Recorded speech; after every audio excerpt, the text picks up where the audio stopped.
I know, I'm like, just be yourself. I'm like, don't move. So we've got Hector from WLM Corporation down here.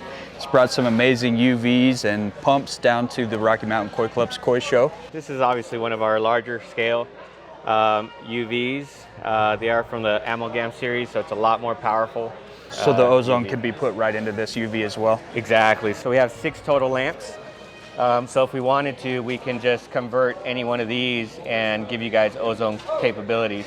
So you'd still be doing UV sterilization the conventional way, Okay. but then we'd add ozone into it.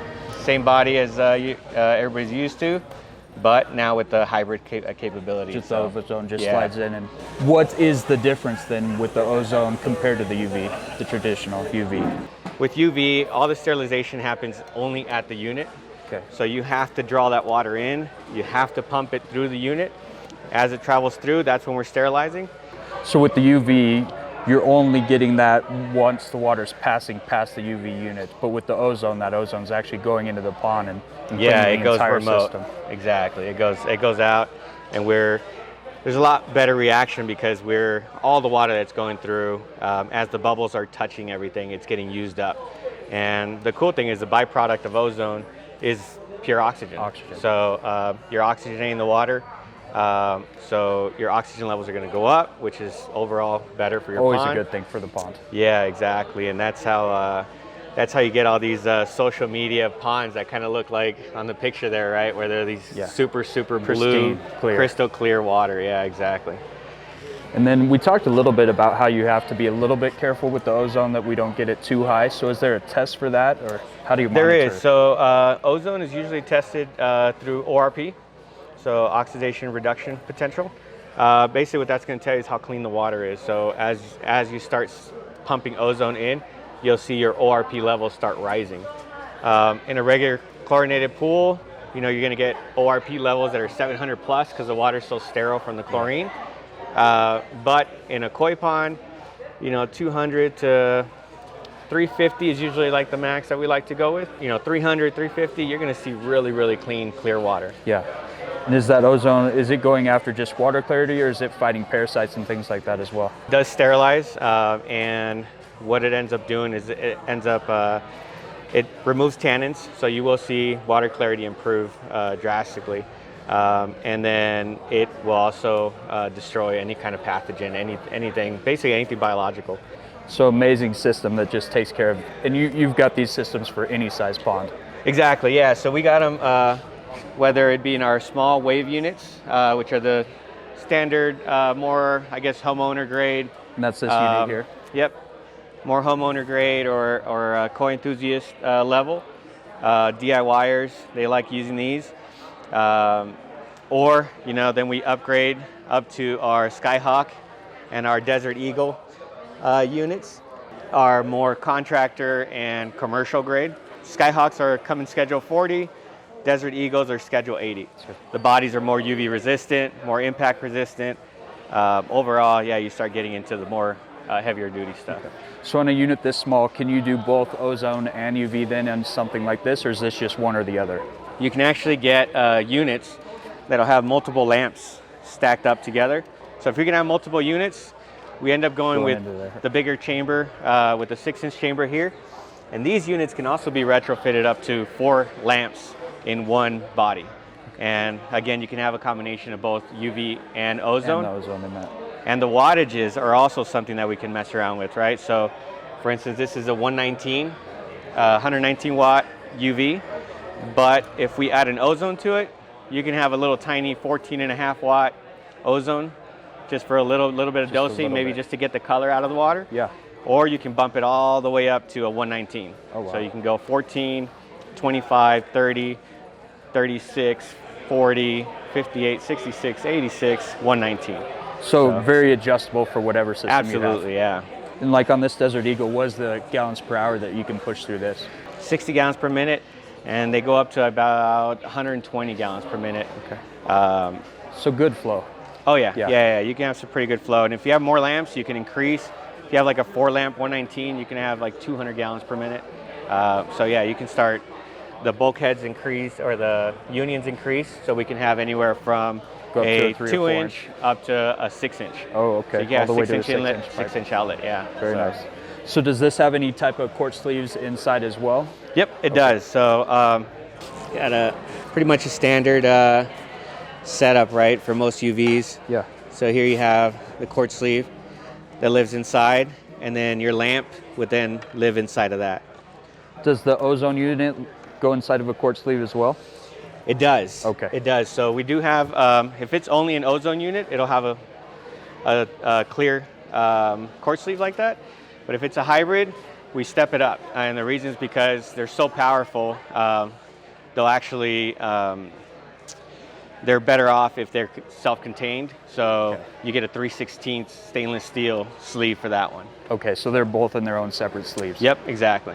The wave pumps, I think that's probably one of the things that people know us the most is for. These things are awesome. You know, they're high flow, low pressure pumps, very efficient, some of the most efficient on the market, super quiet. Yeah, run extremely quiet. That's what I've always noticed about them. Yeah, a lot of people love that about them. If you go talk to the koi judges, we just had the last koi show, a Japanese koi judge that he's running these in Japan. And he said, you know what the worst thing about this pump is? It doesn't die. Because I've had mine for 16 years. He goes, it hasn't died. You're not going to get a whole lot of replacements, but that also means you're not going to get a whole lot of callbacks. Exactly. Right? Which is so the killer. Those things kill us as contractors. Yeah. So it's a great pump. Just a couple days ago before we came to the koi show, which is the longest one I've heard running, was a little bit over 23 years. 23 years. Wow. And the homeowner was trying to buy one just in case, because she was starting to get worried that it might die out on her. It's got to go at some point. Exactly. So I tried to buy that pump back. She wouldn't sell it to me. I was like, send me one. I'll send you the pump for free. She said no. She's like, I want to see it go. You got to put that one on the shelf at the office. That's exactly what we wanted to do too. They're engineered, so the motors are proprietary to us. So they're specifically wound for the W-limb wet end.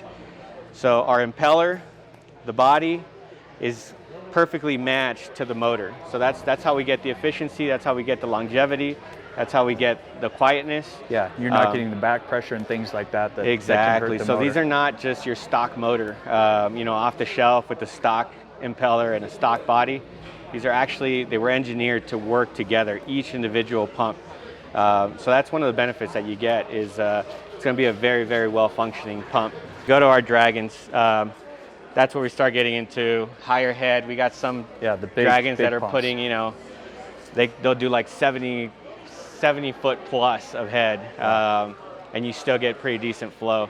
And these guys go all the way from a 1/4 horse up to a 5 horse, standard with 2-inch and 2.5. But again, if you're doing the higher flow, you're going to need to bush up, get larger plumbing. You're going to get that really good flow. All right, well, thank you so much for showing us around. All right, Appreciate thank you very much.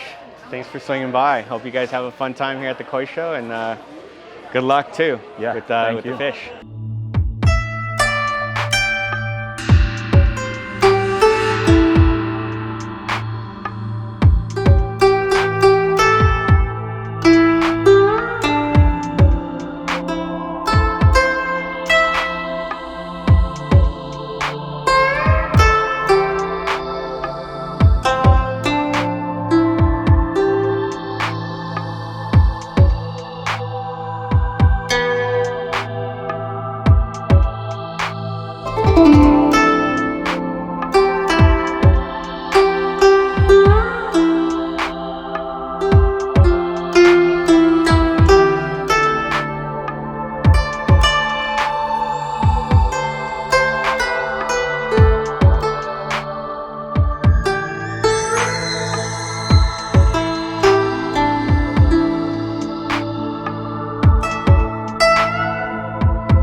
Hi, we're here with Tomoko from Kodama Koi Farm out of Hawaii, and would just love to talk to you about your koi and kind of the process of bringing them over here. Okay.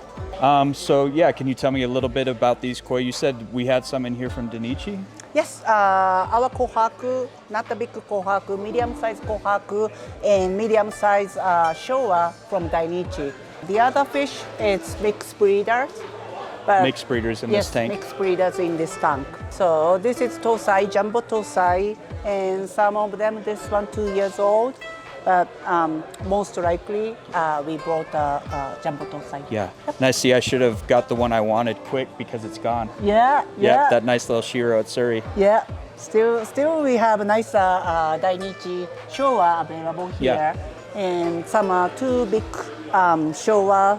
I mean the kohaku and Deutsch kohaku available now. And I saw that yellow shishui that you had in here the other day. That was beautiful. Yes, Ayawakawa. Yeah. Yes, sold on Friday. Sold on Friday. Yeah, that went was really nice. quick. Yes. When they're that nice, it's hard to keep them around.